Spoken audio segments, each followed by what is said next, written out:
আসসালামু আলাইকুম আ রহমতুল্লাহি ওয়া বারাকাতুহু। বন্ধুরা, আশা করছি সকলে ভালো আছেন। আমাদের এটা একটা নতুন চ্যানেল। এই চ্যানেলের মাধ্যমে আমরা দেশ বিদেশের বিভিন্ন খবর, বিভিন্ন তথ্য এবং কোন বিষয়ে কী যুক্তি রয়েছে তার সার্বিক আলোচনা, রাজনৈতিক বিশ্লেষণ, আমাদের হিন্দু মুসলমান ঐক্য, সংবিধান বাঁচানোর যে লড়াই গোটা দেশ জুড়ে শুরু হয়েছে, সেই লড়াইয়ের মাধ্যম দিয়ে আমরা চলব। এই চ্যানেলের প্রথম কাজ হচ্ছে বিভেদ নয়, ভালোবাসা দিয়ে প্রত্যেকটা মানুষকে একত্রিত করে নেওয়া। এটাই হচ্ছে আমাদের মূল লক্ষ্য। এই লক্ষ্য নিয়েই এই চ্যানেলটা খোলা হয়েছে। প্রত্যেকের সাথে থাকবেন, পাশে থাকবেন, সাবস্ক্রাইব করে আমাদের কাজটাকে আরও সহযোগিতা করবেন, এই আশা রাখি। মূলত যে বিষয়টা নিয়ে আমি বলবো বলে এসেছি সেটা হচ্ছে যে আমরা জানি সম্প্রতি সুপ্রিম কোর্ট এই ওয়াকফ আইনের বিরুদ্ধে কিছু প্রশ্ন কেন্দ্রকে করেছেন। তার মধ্যে তিনারা জানতে চেয়েছেন, আপনারা কি দেবত্ব সম্পত্তিতে দুজন মুসলমান রাখবেন? দুজন হিন্দু ওয়াকফ বোর্ডে রাখার পরিপ্রেক্ষিতেই মন্তব্য করেছেন। মোট কথা, সুপ্রিম কোর্ট যে বিশ্লেষণ করেছেন সেটা ওয়াকফ বিলের বিরুদ্ধে এক পজিটিভ বলে মনে হচ্ছে, যে বিরুদ্ধেই রায় যাবে বিশ্লেষণ। এই মনে করে আমার অনেক মুসলিম ভাইয়েরা তারা ভাবছেন যে তার সুপ্রিম কোর্ট স্থগিতাদেশ দিয়েছে, তো আমরা নিশ্চিন্তে আর আন্দোলন করে কী লাভ। না ভাই, আন্দোলন হচ্ছে সংবিধান বাঁচানোর লড়াই। এই আন্দোলন হিন্দু মুসলমানের মধ্যে আন্দোলন নয়, এই আন্দোলন আমাদের মধ্যে একতার আন্দোলন।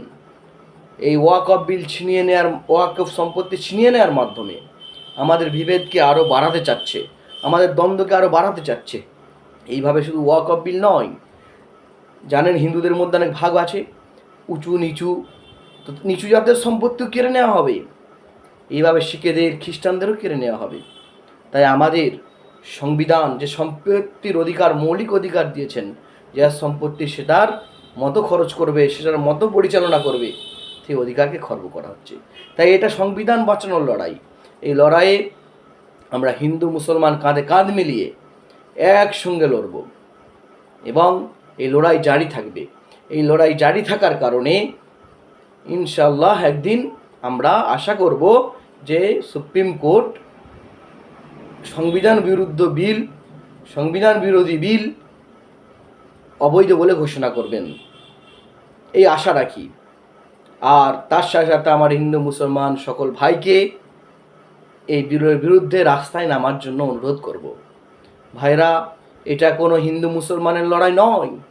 আমাদের বুঝতে হবে এই লড়াই হচ্ছে একমাত্র সেই সরকারের বিরুদ্ধে লড়াই, যে সরকার আমাদেরকে লড়িয়ে দিতে চায়, অথচ আমরা হিন্দু মুসলমান সহাবস্থান করি। একে অপরের দোকান থেকে আমরা বিভিন্ন জিনিসপত্র কিনি। ঈদের সময় আমার হিন্দু ভাই দোকান খুলে বসে থাকে যে মুসলিম ভাইরা আসবে, আমাদের কাছ থেকে কিছু কিনবে, আর আমরা জীবিকা নির্বাহ করব।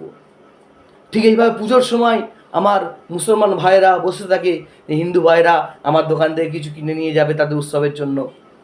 তো আমরাও তার মাধ্যমে আমাদের সচ্ছলতা হবে, আর্থিক সমৃদ্ধি হবে। এই আমার দেশ, এই আমার ভারত। এই বৈচিত্র্যের মধ্যে ঐক্যকে আমাদের ভারতকে মহান করেছে। এই বৈচিত্র্যের বিনষ্ট যারা করতে চাচ্ছে তাদের বিরুদ্ধে লড়াই। ভাই, হিন্দু মুসলমান আলাদাভাবে নয়, আমরা একত্রে সমবেত হয়ে এর প্রতিবাদ করি, এই আমার অনুরোধ। এই অনুরোধে আপনারা প্রত্যেকে সামিল হবেন। জেনে রাখবেন, এই বিল সংবিধান বিরোধী, এই বিল ভারত বিরোধী। যারা এই বিল এনেছেন তারা আর কিছুই নয়, তারা আমাদের স্বাধীনতার বিরোধী ছিলেন, তারা ইংরেজদের দালাল ছিলেন। তাই আমাদেরকে এর বিরুদ্ধে তীব্র প্রতিবাদ করে তুলতে হবে।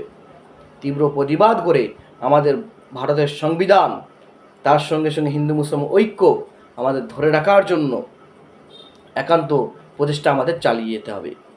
এটা হচ্ছে আমাদের মূল কাজ। এই জন্য ভাই, প্রত্যেকে আসুন, আমরা এর বিরুদ্ধে প্রতিবাদ করি। আর যেসব হিন্দু ভাইরা ভাবছেন এটা আমাদের বিরুদ্ধে আন্দোলন, না, এটা তোমাদের বিরুদ্ধে ভাই আন্দোলন নয়, এটা কেন্দ্রের বিজেপি সরকার নরেন্দ্র মোদীর বিরুদ্ধে আন্দোলন। কারণ আপনারা কি চান যে আমরা একে অপরের থেকে আলাদা হয়ে যাই? আমি মুসলমান হিসাবে আপনার দোকানে না যাই, সে হিন্দু হিসাবে মুসলমান দোকানে না যাক, এটা কিন্তু কেউ ভাই চাই না। এটা আমাদের দেশের জন্য কোনো দিন সুবিধা নয়, মঙ্গল নয়। কোনো জাতিকে বাদ দিয়ে দেশের উন্নতি সম্ভব নয়। সকল জাতিকে এগিয়ে এসে আমাদের সংবিধান রক্ষা করি এবং এগিয়ে যাই। আমার পাশে থাকবেন, সাথে থাকবেন, আন্দোলন করবেন ওয়াকফ বিলের বিরুদ্ধে, হিন্দু মুসলমান ঐক্য বিভেদ সৃষ্টিকারীর বিরুদ্ধে আমরা একত্রে আন্দোলনের আওয়াজ তুলব। আজ এই পর্যন্তই। আবার কোনো এক বিষয় বা টপিক নিয়ে আপনাদের সামনে আলোচনা হবে ইনশাআল্লাহ।